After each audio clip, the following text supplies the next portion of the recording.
uma bagunça, né?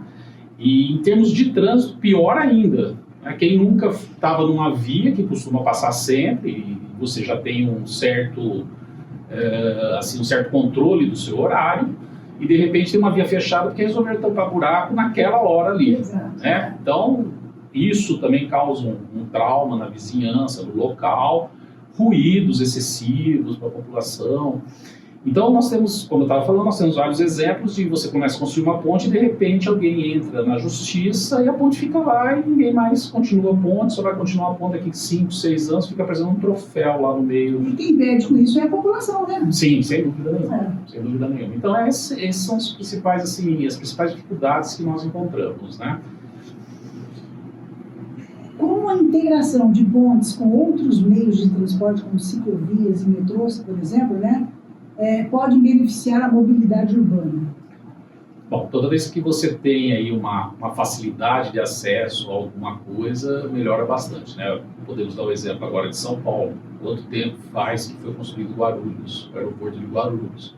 Agora que chegou lá um expresso que está interligado com o metrô, interligado com a Estação da Luz, né? Então, foi feita agora a ferrovia, né, integrando ferrovia lá na Estação da Luz com o metrô da Luz, que já era integrado, né, quando fizeram o metrô da Luz ali já estava próximo à ferrovia, e agora trazendo esse pessoal pelo expresso ali, chegando no aeroporto. Mas quanto tempo não levou isso?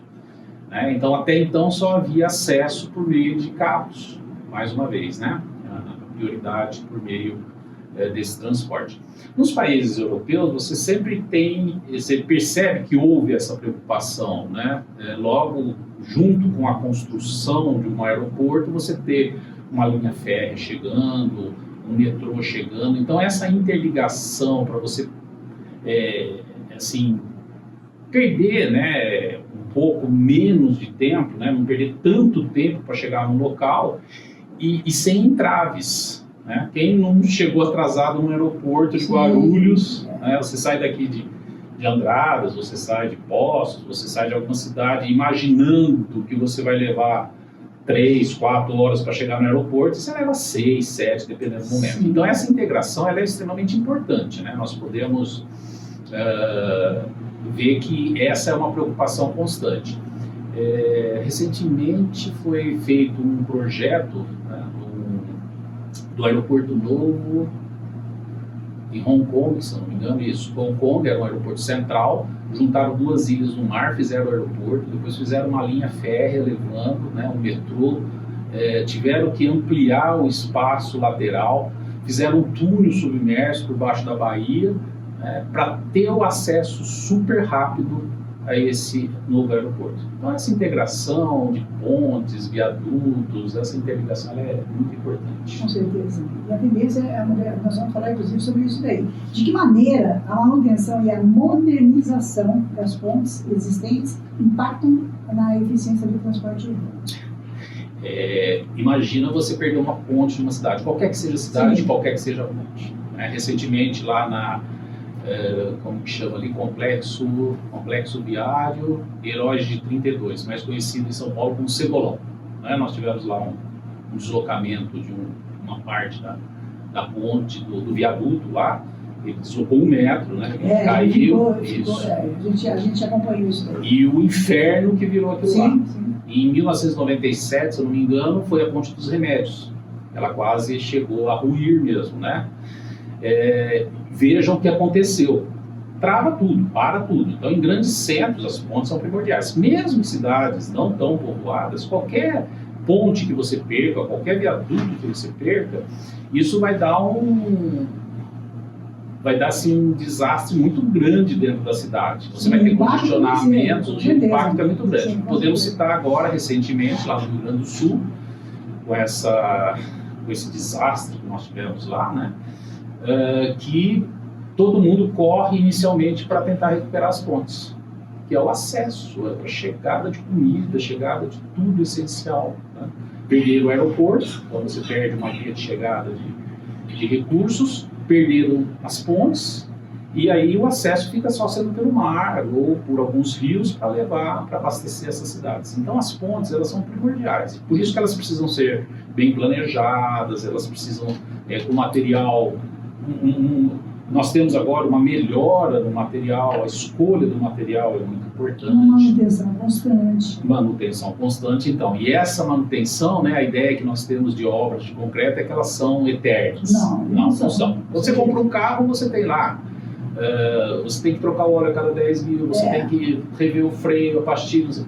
Toda construção tem isso. A sua casa, a cada 5 anos, você dá uma olhada na pintura, você vai pintar. A cada 10 anos você verifica lá todas as... Com a pompa, os bicos de água que você tem, a elétrica, você verifica a cada 10, 15 anos e assim por diante. A ponte é a mesma coisa, né? Então, tanto que é isso, né? Que na NBR, se eu não me engano, 9452, que é de inspeção de pontes, você tem vários tipos de inspeções. Então, você tem essa inspeção cadastral, que foi o que eu falei, que o Jânio Quadro quis fazer em todas as pontes de São Paulo, imagina, né? Depois isso, logo no outro governo, também já foi abandonado. Depois você tem uma inspeção que a gente chama de inspeção rotineira. Rotineira não quer dizer que todo dia você vai lá na ponte. Sim. Essa inspeção rotineira, ela obrigatoriamente, por norma, ela tem que ser feita com menos de 1 ano. Né? O que significa isso? Você pode fazer com instrumentos ou você pode fazer uma visita sem instrumento, só visual mesmo. Então você tem essa... Presencialmente no local. Exatamente. E com isso você vai detectando, né? O que está acontecendo aqui, essa fissura, esse deslocamento, porque você tem isso, porque uma ponte ela fica vibrando. Né?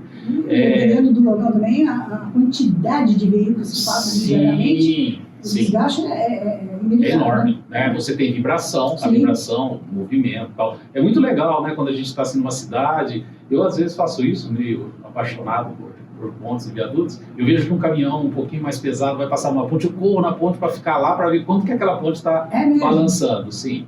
Dentro da universidade, nós temos assim, linhas de pesquisa para isso. Então, hoje nós usamos acelerômetros, por exemplo, para ver como que está essa vibração da ponte. Né? Nós já vamos falar um pouquinho mais sobre isso em algumas perguntas mais para frente. Bacana. Vamos falar um pouquinho agora do que está em volta também, né? Não só as cidades inteligentes, mas como também os engenheiros inteligentes que estão por trás aí dessa mudança toda, né? Fala para nós, Gabriel, o que define uma cidade inteligente e como as pontes se encaixam nesse conceito? Bom, as cidades inteligentes, né, elas são definidas pelas pessoas inteligentes que estão administrando e que sabem das informações que estão ocorrendo nessa cidade em todos os termos, água, eletricidade, em tempo praticamente real. Né? Então, para que você tenha uma cidade inteligente, a primeira coisa que você tem que ter é uma internet confiável, de alta velocidade, com dados constantes, sem queda, sem nada. Então, esse é um primeiro passo. Por quê? Porque você tem que fazer uma análise. E essa análise hoje já está sendo mais voltada para as inteligências artificiais. Elas mesmas já estão analisando e já estão dando os resultados dessa análise. Então, uma coisa que era feita antigamente pelos engenheiros também já está passando para uma outra fase e o engenheiro ele vai tomar a decisão em função daquilo que ele está vendo. Então, as pontes, né? Você pode ter, por exemplo, a transmissão de dados da ponte, de uma ponte, de quantos veículos estão passando nessa ponte em determinado horário, qual o horário de pico, e tudo isso ser informado, né, rapidamente para o usuário. Quem é o usuário? São os carros que estão ali trafegando. Então você vai ter imediatamente, após toda essa coleta, essa interpretação, dizendo, olha, a ponte tal está melhor do que a ponte X, Y. Você tem a opção de pegar aquele caminho. Exatamente, para tentar economizar um pouco de tempo e um pouco de emissão de carbono. Então, isso é uma cidade inteligente, onde você tem em tempo real tudo aquilo da parte de elétrica, da parte de hidráulica, de abastecimento, consumo, pressão nas tubulações, e as pontes colaboram nesse ponto de transmissão de dados, de como está esse trânsito nas pontes, né? E aí você pode colocar vários tipos de sensores, vários tipos de medição, velocidade, etc. Como a análise de dados em tempo real também um pouquinho sobre a importância de sensores, né, como a internet das coisas, na manutenção e monitoramento das pontes. Bom, isso para mim assim é fantástico, né? Nós temos dentro da universidade algumas pesquisas em relação a isso. Um dos sensores hoje mais utilizados e que não era utilizado porque era caro, mas hoje ficou extremamente barato, são os acelerômetros. Todo mundo carrega um acelerômetro no bolso. Todo celular tem um acelerômetro.